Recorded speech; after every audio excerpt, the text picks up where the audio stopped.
Good morning, good afternoon, good evening, my fellow YouTubers, Facebooking, and welcome to another edition of Living Simple and Fun. I'm your host, Rita, and that is Aaron. Or sometimes I make jokes and some of the interesting. Dumb crap. Joe Bob McGee. But anyways, take it away, Aaron. Today's topic is going to be about new versus used, hardbound versus paperback. Well, for one, when you're talking about ordering books, oftentimes you're ordering them from someplace like Amazon's Marketplace or eBay or something like that. Barnes & Noble. So the question is, do you go, well, I'll start with paperbacks or hardbounds. Doesn't really matter. I'm going to go with the new versus used issue. Now, a lot of books are out of print. And when they're out of print, it means there are no technical new ones. This is out of print, I believe, in this condition. At least this book itself. There might be a new cover and a new version of it, but this is out of print. And actually, this would be considered in new condition. You're going to expect yellowing on the top of the book, etc., because that's the way the pages are. But this one's nice and clean inside. However, you'd end up paying about, like, let's say a new book's going for $9.99. This is considered new, but some places will call this used and like new, or used and very good, because, well, there is a little crease right here on the edge of the book. There's no dog earring or anything like that, but there are some marks on the top here and stuff. The binding's not great, the glue's old. So some might call this used in very good condition. This one, size comparisons. Yes. Well, that doesn't really matter too much. But for instance, this book we bought considered new, and it actually had highlighter through all the bad words. Swear words. This was not new condition, but they were able to sell it as new. So sometimes you get really hurt by buying something new. This one I bought in used condition. And if you see, it's got some red mark up here. It's got some tattering on the corners. And it is definitely fluffy with a broken binding. But it's actually all readable and in good condition on the interior. So even though it was used, this cost me 1 cent, where the new version would have cost me $9.99 on Amazon. Would I pay $4 total with shipping over $9.99 for something that may not be quite in good condition as this is? That's a good question to ask. This book was also bought in new condition, but the picture section is actually beginning to fall out, and it's bent on the back here. It's a little fluffy too. And this one was bought in new. It's not new condition. This is poor condition. Well, I wouldn't say poor. This is average. So somewhere like acceptable condition. This one was bought used also, but as you can see, the binding doesn't have any bending in it. It's not fluffy. There's no damage to the cover, no damage to the spine. All the pages are actually nice. This was new condition, but I bought it as used, and it was good condition. Used and good. So it just shows, it's even soft on the side. This book has never been read. So that happened to be a used book. This one happened to be a used book too, but it's had some water damage to the edge. It's a little fluffy. It's been thrown on the ground before. It's had some damage to the back, but it's still all readable. And this again cost me 1 cent. Now Rita was talking about sizes. This was like a mass-produced paperback, and this one was just the paperback. Well, in this case, the paperback was cheaper than the mass-produced. So I said, who cares if the sizes don't match up on your bookshelf? Wow, it was that one behind you with the swear words, remember? Well, it doesn't matter. It is still the difference. Mass-produced, yes. paperback. And that's, oh, wait. They still don't match up in size on the shelf, but you still get the whole story. And I got the whole story for $5 less because I went with the larger, thicker book that doesn't quite fit with the rest of it. So then we get to the question of hardbound versus paperbound. Now, you don't need to show I was hardbound going to books. say, this was $18. Well, that's a leather bound. Yeah, well, leather hardbound. This was $18, and it's not bad. However, I do want to say something. We have another video coming up that's going to be a simple video. Won't be this long, I don't think. But this video, this book here, a lot of people say, oh, $18, you can't complain. Well, the only thing is that people complain about this book is most books are made in America. This one says made in China, but who cares? Look how high quality it is. The only book we've ever had that we got out of China that was a problem was you got a Bible that's binding fell apart and they replaced it free of charge. That was South Korea. No, it's up there. Oh, okay. Yeah, so, anyways, that was South Korea. So, I wouldn't complain about where the book's made, but when it comes to hardbound versus softbound, or paperback, hardbound books tend to be anywhere from $10 used to $30 or $40 used, whereas new, they tend to be anywhere from like $20 to $50.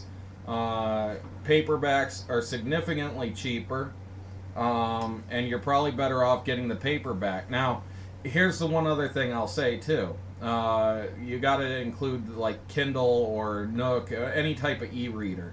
The reason I would include them is if you do not care to have a bookshelf full of books, which actually can be very heavy and hard to transport, you're probably better off just getting the Kindle version, and then you don't have to worry about the used versus new. I like to have paper books because I like to sit down and relax. I like to be able to carry it with me. Yeah, I could carry a tablet with me, but as I found when I was a kid carrying a pager, pagers fall and break, cell phones fall and break, tablets fall and break. You drop your book, it's not really going to fall and break, is it? You could drop it in the water and that would end up damaging it to the point that it's not read, or it could end up raining, but you'd still have the same problem with electrical devices in the rain. And I like having the bookshelf. I like having a wall full of books that I can look at and say, look at all these things I've accumulated. It kind of gives me a sense of I've put together something nice. Those are mine. It gives me a sense of possession. Yes, I do want to say something. Where with the e-reader, apparently, let's say that a book it's sold to some other company to distribute it. Like, let's say it was done by Penguin, and they've now decided to sell it to Tor. And yes, I know those two companies are not related. They probably wouldn't publish the same type of thing. But let's say Penguin used to publish it for 20 years. Now Tor is going to be publishing it. Tor could end up saying, we want all the... Sorry, I was trying to get the garbage. We want all the e-reader copies deleted because we want to end up selling those again. You might end up having to rebuy your book because Amazon or whoever is maintaining your e-reader deletes it off your disc. And they can do that. Your thing like this. Like, for example, what he's talking about, for example, is this. Here's the Kindle reader, for example. I have 2 books deleted off my Kindle that I know of. Well, I have, And now they're being sold for $2.99 when they were originally free. So, yes, books can be deleted from these things by the companies that supply the books. Now, like, here we go. For example, some of them are in cloud. I've read some of these. This is just one. This is like one of like 600. Problem is, here's the problem with it. When you decide to read them, some of them get deleted because either they're public domain, which are some of those, or they just say, well, you can't have it anymore. I'll tell you why I know that 2 of mine have been deleted. I got to the point of having 666 books, which I'm rather superstitious about numbers, and I don't like the number 666, so I got one more book to have it at 667. Last time I went to my Kindle about a week ago, just because I wanted to read a short story that I had, I was down to 665 books. So, where did I lose 2 books? I don't know which 2 books are missing, but yes, I had 2 books removed, and they're probably for sale now, because that's what seems to happen. So, yeah, in some ways, at least if you have the paper bound, you have a copy that you'll always have, but it will make difficulties in moving if you ever relocate or move. And if you end up running out of space, well, you can end up with a pile of books somewhere in your place. And you mean like Poppy, who's got a whole bunch of them unopened upstairs? He's still got them in his Amazon and eBay boxes. Now, the difference between my dad, though, and most collectors is my dad collects books that are extremely rare for the most part. His books are usually $40 for a paperback and have no hardbound, and they were only published, like personally published. So maybe 20, 30 copies exist, but there are ways to get them. And Amazon has a lot of these books, but they're printed to order, and they tend to come with like a yellow border with a white center that has the name in it in big letters, and just a small strip on the side that has the book name. Those books are rather expensive, and well, you know, that it all depends on what you're looking for in a book. So my recommendation is, if you want to just read a book and you don't care to keep it and have a bookshelf full of books, get the e-reader version. If you want to collect your books and you don't care to have it look like an impressive collection, go ahead and get used paperbacks. And if you want to have an impressive looking bookshelf, then you might want to actually get new hardbound. The reason I say new hardbound over used hardbound, if you grab me one of your hardbound books, I don't care which one. No, not that one. Like the dictionary next to it. And grab me the medical encyclopedia that's torn.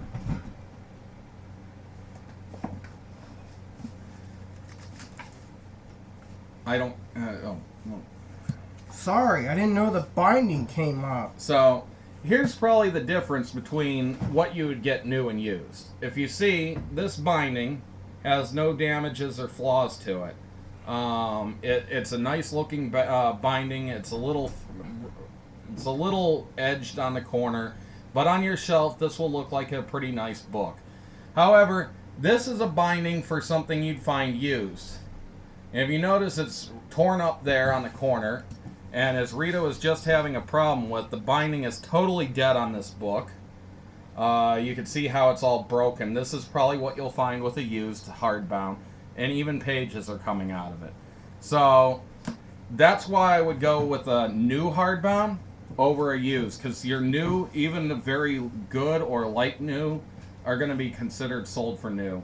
And your used are going to be ones with damaged bindings, falling apart bindings, and pages that are coming out, broken spines, etc. So then you have your leather bound. And then you got your leather bound, which is by far the most impressive looking on a shelf, like this. And this is a very good condition leather bound book. It's a little dusty on top. It's gold leaf too. This type of book will look fashionable on any shelf, and you can have a nice impressive collection. I think this is from a Barnes & Noble collection. Yep, Barnes & Noble. And they have tons and tons and tons of books. 42 of them right now. We actually own 2. We have this one that Rita bought for herself, and I have one that I bought for a friend who sent it back or gave me the wrong address, so I've been stuck with it. But hers is that the complete Sherlock Holmes? Yeah.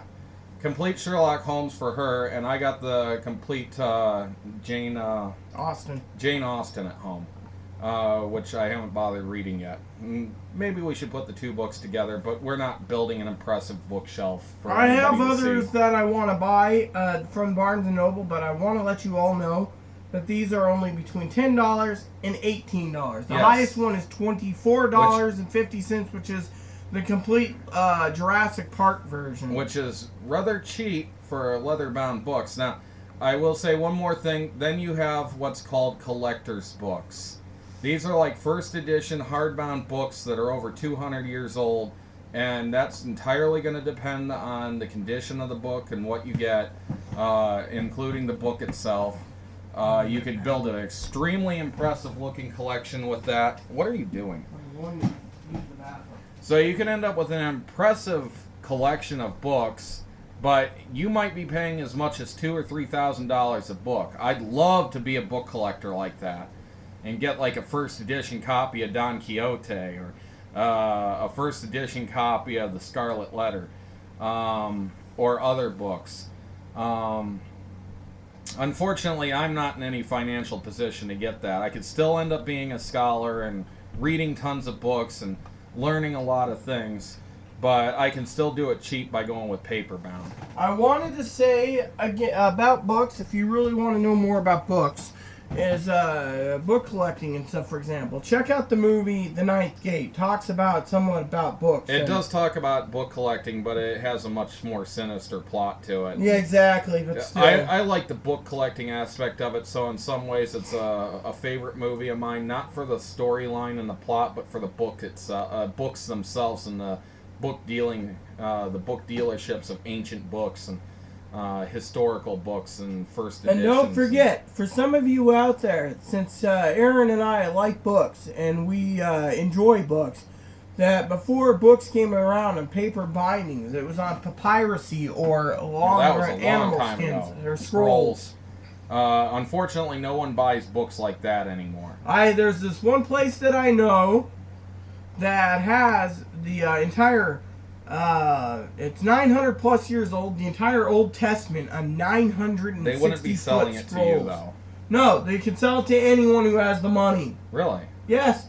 They have $3 million Bibles, too, that are all the way back from 1500s. They sell for anyone. I wouldn't trust buying an original like that because there's so few in print that I don't think anybody would part with it. It's in the Bible Museum in Arizona. Oh, well, the Bible Museum in Arizona, I really doubt would end up selling a they have a shop online. That's where you get the reprints. Then they're selling reprints. No, these aren't reprints. You go to their gold and platinum store. They sell original books for $50,000 there you go, folks. or more. I suppose that you can end up buying yourself an actual museum piece and maybe one of 200 or 300 Bible copies from the original Bible, the way it was written on scrolls. Mm-hmm. I wouldn't trust that in the hands of anybody. That belongs in a museum and should stay preserved. But, yeah. I'd love to be able to actually sit and examine one of those, but I wouldn't want to take it from the library. I'd be afraid that I'd damage it. It doesn't matter if I had the money for it. I'd still be afraid that I'd damage it. So, anyways, that's about all I got to say on books. There is one more thing. When it comes to me and collecting books, I would probably more likely want to collect classic literature, like the Scarlet Letter and stuff. To me, those books are books that are time immemorial. If I wanted to get something like Clive Cussler's latest novel, which I love his books, or Dean Koontz's, or John Saul's, I'd probably be better off just getting the Kindle version, because to me, those aren't books that I necessarily want to display to the world to say, look at my wonderful collection, because looking at those, it just doesn't have the feel of a classic. A lot of these classic authors, they wrote maybe 10 books in their entire life. You look at something like Clive Cussler's, it's like 40 books. I mean, I don't think his books will ever have one that is considered a classic. $145,000. Yeah, it's a 900-year-old Bible scroll right there. In the Platinum Room. Oh, but it's from 1100 AD. Yes, I said 900-year-old Bible scroll. Okay, so these are reprints that were printed out by priests in a church somewhere, and they may have made 5,000 copies. The oldest and largest item in our book vault dates back to the early 1100s. A one-of-a-kind actual Bible scroll. It's not a reprint. Okay, was any of the Bible written in 1100? Yes. No. Any of the active Bible written in 1100? Yes, it was. No. It was written in Hebrew. The original Bible's scrolls for each of the chapters in the Bible are written mostly between 300 AD or 400 AD for the Old Testament, and like 350 I had it backwards. 400 BC and about 350 AD. There is no chapter in there because that was done in the what do you call that? The Convention of Nicaea or whatever. Where they put all the books in there. All those books existed by that point. Well, so here's one for him. This means that you had some priest sitting there and he was writing from the original maybe.